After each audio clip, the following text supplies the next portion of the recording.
In the autumn of 1565, a battered Spanish ship named the San Pedro limps into the harbor of Acapulco on the Pacific coast of Mexico, completing a voyage that no European vessel has ever successfully finished before. A return crossing of the Pacific Ocean from the Philippines to the Americas, sailing against prevailing winds and currents that had defeated every previous attempt. The navigator responsible, an Augustinian friar named Andrés de Urdaneta, has discovered something that will reshape the economic geography of the entire planet for the following 2.5 centuries. A northern route across the Pacific, riding the Kuroshio Current and the westerly winds of the higher latitudes, that makes a return voyage from Asia to America possible for the first time in recorded history. What Urdaneta has actually found, though neither he nor anyone else alive in 1565 has the conceptual vocabulary to describe it this way, is the missing link in the first fully global supply chain in human history.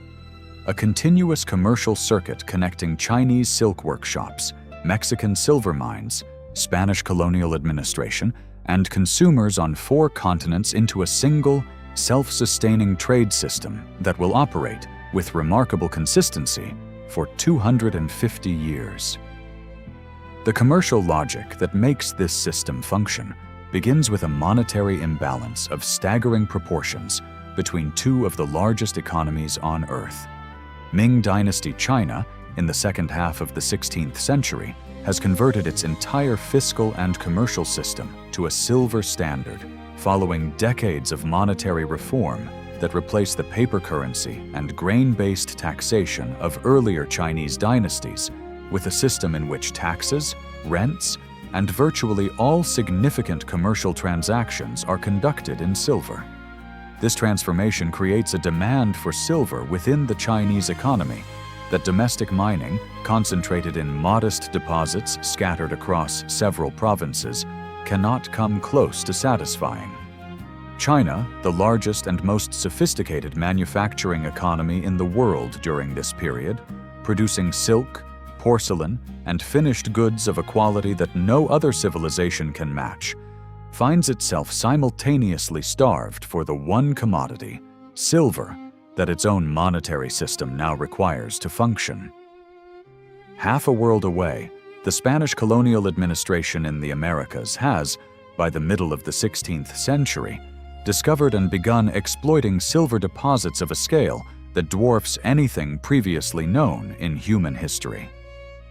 The mines of Potosi in what is now Bolivia, discovered in 1545, and the mines of Zacatecas in northern Mexico, developed in the same decade, together produce silver in quantities that create their own structural problem. Spain and its American colonies are awash in a metal that, however valuable in absolute terms, has limited use once basic monetary and luxury demand within the Spanish Empire itself has been satisfied. The Spanish crown, still primarily oriented toward the Atlantic trade that carries silver from Mexico and Peru to Seville and onward into the European economy, has not yet developed a systematic mechanism for directing this Pacific-facing surplus toward the one market on Earth capable of absorbing silver in genuinely unlimited quantities. What Urdaneta's discovery of the return Pacific route accomplishes is the physical connection between these 2 structural imbalances, transforming what had been 2 separate economic problems, Chinese silver hunger and Mexican silver surplus, into a single mutually reinforcing commercial opportunity. The mechanism that develops to exploit this opportunity, formalized within a few years of Urdaneta's voyage, is the Manila Galleon trade.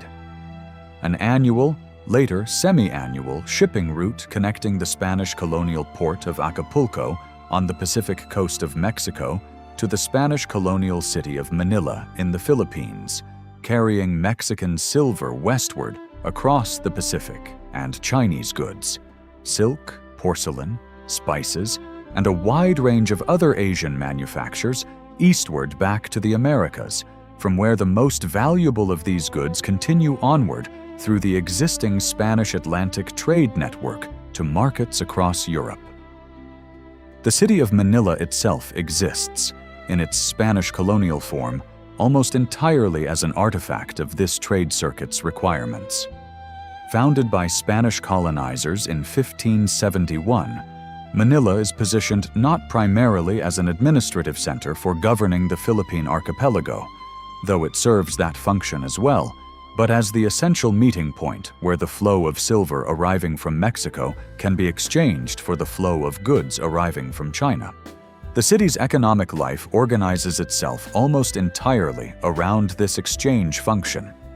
Manila's Spanish colonial authorities construct warehouses, develop port infrastructure capable of handling the enormous single-vessel cargo loads that the galleon trade requires, and establish the legal and administrative framework, licenses, tonnage restrictions, and a formal system for allocating limited cargo space among competing merchants that governs who is permitted to participate in what quickly becomes one of the most lucrative commercial opportunities available anywhere in the early modern world.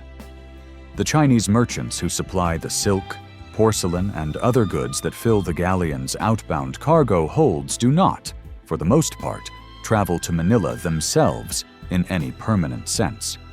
But the trade nonetheless depends entirely on an extensive and continuously renewed commercial relationship between Manila and the port cities of southern China, particularly the region around what is now Fujian province, whose merchants and sailors make the voyage to Manila in substantial numbers each trading season, bringing with them the accumulated production of Chinese workshops that have, by the late 16th century, developed manufacturing and export capacity specifically calibrated to Spanish American and European taste,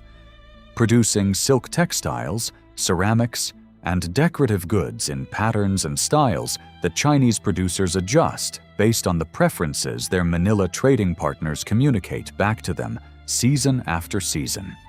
An early and remarkably sophisticated example of manufacturing adapted to distant consumer demand, transmitted through several intermediary links in a genuinely transoceanic supply chain.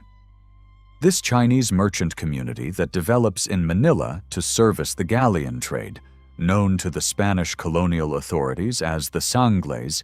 becomes one of the largest and most economically essential populations in the entire Spanish Philippine colony, despite occupying a legally and socially precarious position that periodically erupts into violence of horrifying scale.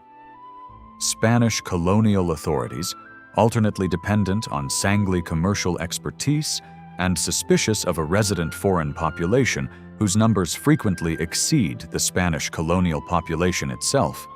conduct several massacres of the Chinese merchant community across the history of Spanish Manila, most severely in 1603 and again in 1639, events that killed tens of thousands of Sangley residents and yet never permanently disrupt the trade relationship, because the commercial logic drawing Chinese merchants back to Manila after each massacre remains as powerful as it had been before, and Spanish colonial administrators, however violently they periodically turn against the resident Chinese population, remain entirely dependent on Chinese merchant networks to supply the goods on which the entire colonial economy of the Philippines depends. The scale of silver that flows across the Pacific through this trade route, sustained across 2.5 centuries of continuous operation, represents one of the most consequential monetary transfers in the history of the pre-modern global economy. Conservative modern estimates, reconstructed from surviving Spanish colonial shipping records, customs registers, and the partial records that survive from the Chinese side of the trade, suggest that somewhere between 1/3 and 1/2 of all the silver mined in Spanish America during the 2.5 centuries of the galleon trade's operation eventually made its way across the Pacific to China, rather than following the more commonly discussed Atlantic route through Seville into the European economy. This is a genuinely staggering proportion,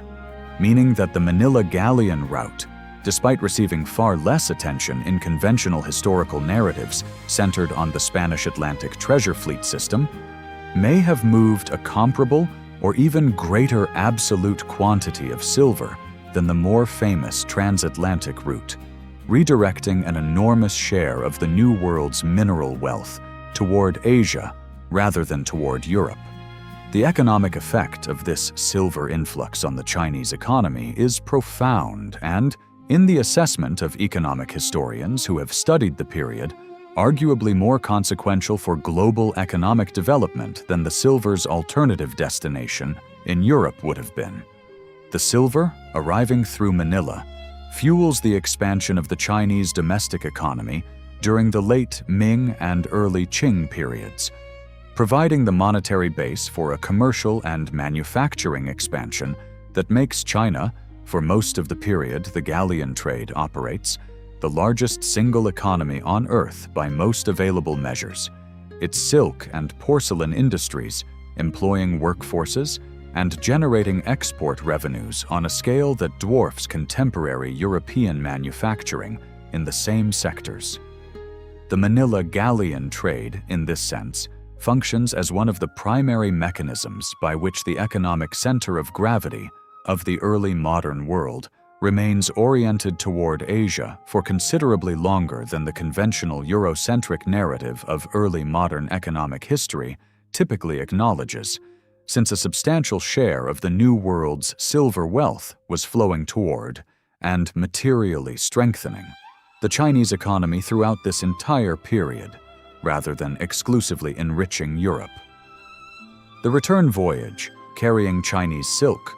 porcelain, and other Asian luxury goods from Manila back to Acapulco, generates its own distinctive commercial and cultural consequences across the Spanish-American colonial world and, through the onward connection to the Atlantic trade system, across Europe as well. Chinese silk, arriving in Mexico through the galleon trade at prices that, despite the enormous distance and risk involved in the voyage, remain competitive with or cheaper than silk arriving in the Americas through the alternative and much longer Atlantic route from Europe, becomes so commercially disruptive to Spain's own domestic silk industry, centered in cities like Seville and Granada, that the Spanish crown repeatedly attempts to restrict the galleon trade's volume through legislation limiting the tonnage and value of goods permitted on each voyage. Restrictions that Manila's merchants, whose entire economic existence depends on the trade's continuation and expansion, consistently and often quite openly evade through smuggling, underreporting cargo values, and the general administrative laxity that characterizes Spanish colonial governance at such an enormous distance from the metropolitan authorities nominally overseeing it. Chinese porcelain arriving through the galleon trade similarly transforms material culture across the Spanish-American colonial world and, through the trade's connections to the broader Atlantic economy, in Europe itself, where blue and white Chinese porcelain becomes so influential on European ceramic taste that it spawns imitation industries across the continent, from the Delftware potteries of the Netherlands to eventually the porcelain manufactories that European royal courts establish, specifically in an attempt to replicate techniques that Chinese producers had perfected centuries earlier, and that European craftsmen struggle for generations to successfully reverse engineer. The Manila Galleon trade, in this sense, functions not merely as a channel for the exchange of silver and finished goods, but as a vector for the transmission of manufacturing techniques, aesthetic influence, and consumer taste across a genuinely global commercial network, connecting workshops in southern China to consumer preferences and eventually imitation industries in Mexico City, Lima, Madrid, and beyond. The physical mechanics of the galleon trade itself, sustained across 2.5 centuries, represent one of the most demanding and dangerous regular commercial shipping operations conducted anywhere in the pre-modern world. The galleons themselves, constructed specifically for this trade in Philippine shipyards, using the extraordinarily durable local hardwoods available in the archipelago, are among the largest wooden sailing vessels constructed anywhere on Earth during this period, with the largest examples displacing over 2,000 tons and capable of carrying cargo, crew, and passengers in numbers that exceed most contemporary European shipping. The voyage itself, particularly the westward crossing from Acapulco to Manila, which follows the more favorable trade wind routes of the lower latitudes, typically takes 2 to 3 months, while the return eastward crossing that Urdaneta's discovery made possible, riding the higher latitude currents and winds back toward the American coast, is considerably longer and more dangerous, frequently taking 4 to 6 months and exposing the vessel and its crew to the risk of storms, disease, and the simple logistical challenge of carrying sufficient food and fresh water for a voyage of such extended duration across open ocean with no intermediate ports of call available for resupply. The commercial risks of the trade match its physical dangers, and the concentration of enormous value in single annual sailings creates exactly the kind of catastrophic vulnerability that similarly concentrated trade systems, such as the Spanish Atlantic treasure fleet, demonstrate repeatedly across the same historical period. The loss of a single galleon, whether to storm, shipwreck, or the periodic depredations of English and Dutch privateers who recognize, much as their counterparts raiding the Atlantic treasure fleets recognize, that a single successful strike against a Manila galleon can yield wealth exceeding years of ordinary commercial activity, represents a catastrophic loss not merely to the individual merchants whose cargo is destroyed, but to the broader colonial economy of the Philippines, whose entire commercial existence depends so completely on the trade's continued successful operation that a lost galleon can trigger genuine economic crisis across the colony for the following year. The most famous of these losses, the capture of the galleon Santa Ana by the English privateer Thomas Cavendish in 1587 off the coast of California, demonstrates to European rivals for the first time the almost unimaginable value concentrated in a single galleon's cargo, triggering decades of subsequent English and Dutch privateering efforts specifically targeting the Manila trade route. The trade's economic significance to the Spanish colonial administration extends well beyond its direct commercial value, functioning as the primary financial mechanism through which the Spanish crown subsidizes and sustains its colonial presence in the Philippines, a colony whose value to Spain lies less in any agricultural or mineral wealth the islands themselves produce, and almost entirely in their strategic function as the essential meeting point for the Trans-Pacific silver for silk exchange. The Spanish crown maintains the Philippine colony across 2.5 centuries of often precarious and expensive administration, primarily because abandoning Manila would mean abandoning the entire structural mechanism through which American silver reaches Chinese markets, and the fiscal subsidy that flows from Mexico to the Philippines annually. The Situado, a direct transfer of silver from the Mexican colonial treasury, specifically intended to cover the administrative and military costs of maintaining Spanish rule in a colony that generates no comparable revenue of its own, represents one of the clearest examples in Spanish colonial history of a territory being maintained not for its intrinsic economic value, but for its irreplaceable function as a node within a larger commercial network. The gradual decline of the Manila galleon trade across the 18th century and its final termination in 1815 reflects the same broader transformations in global commerce that simultaneously undermine the older Spanish Atlantic treasure fleet system and the various other tightly controlled monopoly trading structures that had characterized early modern European colonial commerce. The rise of more flexible, less rigidly monopolistic trading arrangements, pioneered by the Dutch and English East India Companies operating with greater commercial flexibility than the rigid, singularly focused Spanish galleon system permits, gradually erodes the competitive position of a trade route still organized around the same basic operational structure. A single annual or semi-annual sailing, tightly restricted cargo allocation, and a fundamentally state-directed rather than market-responsive commercial logic that had made sense in the 16th century, but increasingly struggles to compete with more dynamic commercial arrangements by the 18th.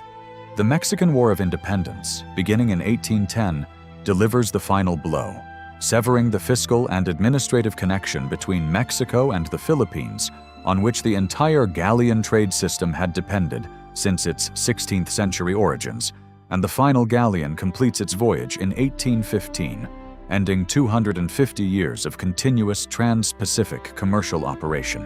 What the Manila Galleon trade ultimately represents, examined across its full 2.5 centuries of operation, is the first fully realized global supply chain in the modern economic sense of that term. A continuous commercial system connecting production, extraction, transportation, and consumption across 4 continents and multiple oceans into a single, self-sustaining economic circuit that operated with remarkable consistency for 2.5 centuries. Despite the enormous physical distances, the primitive state of contemporary navigation and communication technology, and the constant risk of catastrophic loss to storm, shipwreck, and privateering that characterized every stage of the trade's operation. Chinese silk workshops in Fujian province produced goods calibrated to consumer preferences, transmitted across an ocean from Spanish-American and European markets they would never directly observe. Mexican silver, extracted by indigenous and enslaved labor in mines whose output fluctuated according to conditions entirely disconnected from Chinese monetary policy, nonetheless flowed with remarkable consistency toward the one market capable of absorbing it at scale. Driven by a monetary imbalance that neither Chinese nor Spanish authorities had designed, but that both economies' structural characteristics made almost inevitable once the physical connection across the Pacific became possible. And the entire system operated for 2.5 centuries through a combination of state administrative structure, merchant commercial initiative, and the simple physical persistence of ships willing to risk months at sea on voyages whose successful completion was never guaranteed,